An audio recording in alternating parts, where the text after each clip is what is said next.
Okay, so we've been doing a few horizontally launched problems, and we realize that we don't always simply horizontally launch an object. We don't just give it a horizontal velocity. Sometimes when maybe you're kicking a football, you kick it both up and horizontal.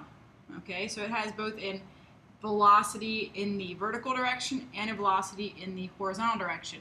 Now, the velocity in the vertical direction is going to change. Why? Because of gravity. Gravity is going to slow the ball down as it's going up. Okay, so the velocity is going to become less and less until it reaches its maximum height, where the velocity is 0, just like before. And then as it comes back down, the velocity will, the speed will increase as it comes back down. However, in the x direction, we'll notice the velocity remains constant. There is no acceleration in the x direction. Now, this combination of a decrease in the velocity in the y direction as it goes up and then an increase in the speed as it comes back down, combined with the horizontal velocity staying the same, creates a parabolic shape. Let's look at some hints for when we have the object launched at an angle first. So first, if a velocity and an angle are given, first find Vx and Viy using trigonometry. Now, we have just Vx here, but we have Viy here. That's because, again, the velocity in the y direction will change due to the acceleration due to gravity. Another hint, the acceleration in the y direction is always negative 9.81 meters per second squared when we are near the Earth's surface, and the object again needs to be in free fall. A big hint here is that if we can't solve for what we're asked for, we should look for time. Time is in a lot of the equations, so if we solve for time, it often leads to being able to use another equation to solve for what we're asked for. In the age of pirates, a British ship comes upon a pirate ship in the Caribbean. If the Brits launch a cannonball with a velocity of 60 meters per second at an angle of 30 degrees to the horizontal, how far did the cannonball travel horizontally? Hint, think about the change in height, delta y, of the cannonball. Part 2, if the pirate ship is 400 meters away, did they hit or miss? So, we're going to start by drawing the trajectory of the cannonball in our picture and labeling distances in the picture. We aren't going to label anything in the picture except for distances. So maybe the cannon is located here, the cannonball is launched up, over, and we don't know if it hits the pirate ship, but I'm going to go ahead and draw it as if it does. Okay, this distance right here is the change in x, so I'll label that. And that's all we're really looking for, okay, delta x. So that's all I'm going to label in the picture. Now, the next thing I'm going to do is draw a vector to represent the velocity. And it says the velocity is 60 meters per second at an angle of 30 degrees to the horizontal. Draw a little horizontal here. Okay, I want to go at 30 degrees to that horizontal. And it says that it is 60 meters per second. So in this triangle, all the sides are going to be in the units meters per second. Okay, the bottom side here, the horizontal side, will be the velocity in the x direction, and the vertical side is going to be the initial velocity in the y direction. Now, there's no initial velocity for the x direction because the x direction does not have acceleration. So the initial and the final, they're all the same. Okay, so we don't need to label that. However, in the y direction, there's gravity. Therefore, the velocity in the y direction will change. And so I need to label this as the initial velocity in the y direction. So to go ahead and begin solving here, I'm going to need to use a little bit of trigonometry. So let's say that the first side I want to solve for is Vx. Okay, so what do I know? Well, Vx in relation to our 30-degree angle is the adjacent side. And the side that I know is opposite the 90-degree angle, which is the hypotenuse. So I have my three trig functions. Sine, which we use the memory aid SO, cosine, memory aid CA, and tangent, memory aid TOA. I've got adjacent and hypotenuse, so I'm going to use the cosine function.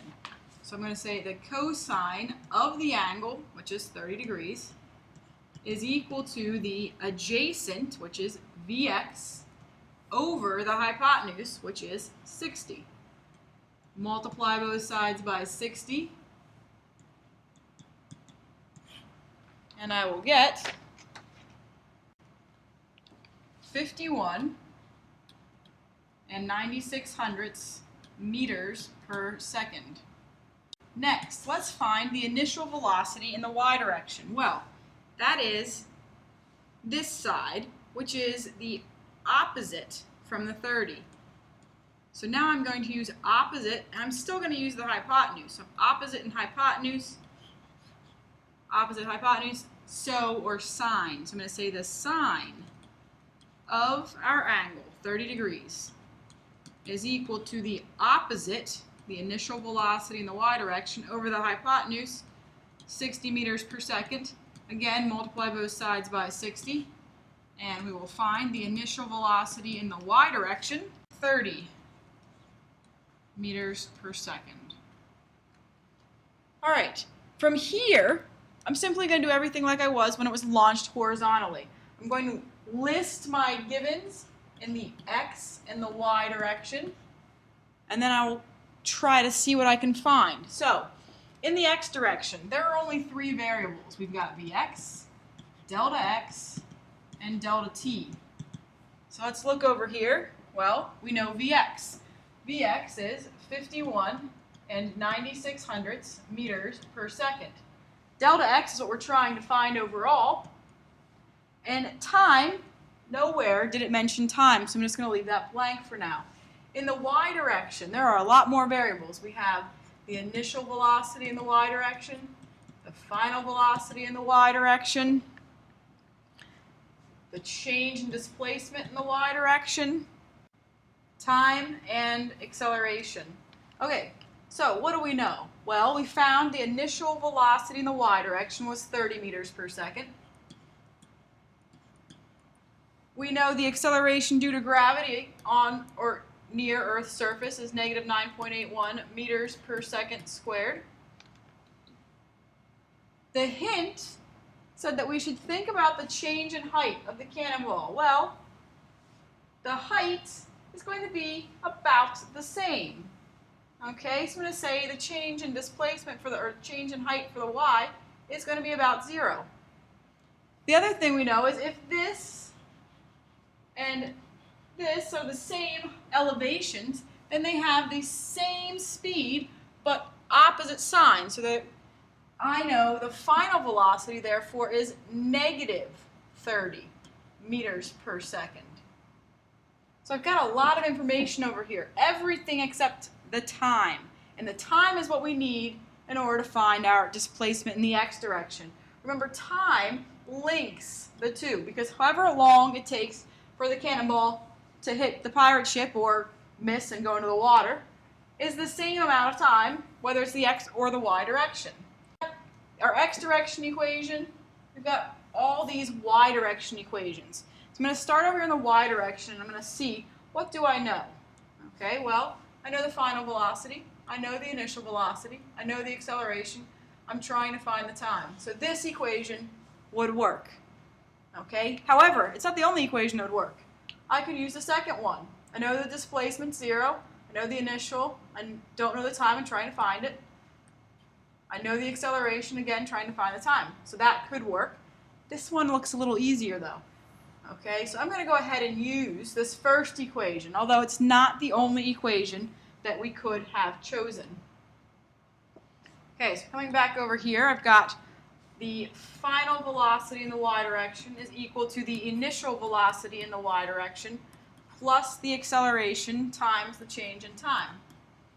So, Final velocity in the y direction is negative 30 is equal to a positive 30 plus negative 9.81 times the change in time. To solve this equation, first thing I'm going to do is subtract 30 from both sides. Negative 30 minus 30 is negative 60. Be careful, some students make the mistake of thinking that is 0, but you have a negative minus 30. It's going to get even more towards the negative, so negative 60 is equal to now negative 9.81 times the change in time. Inverse operation of multiplication is division, so I'll divide by negative 9.81. Now find the change in time is equal to 6.12 seconds. And this is the time for both the y direction and the x direction, because it doesn't matter which direction we're talking about. It takes 6 12/100ths of a second for the cannon to get back to its original height. The x direction displacement. So we have one equation, Vx equals delta x over delta t. Substituting in, the velocity in the x direction is 51 96/100ths. That is equal to the change in displacement in the x direction divided by the change in time. Multiply both sides by the change in time, and we shall find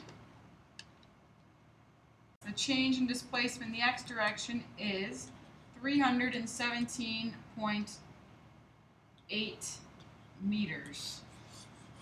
So part A is done, and part B simply asks us, if the pirate ship is 400 meters away, did they hit or miss? Well, they are short, so they missed.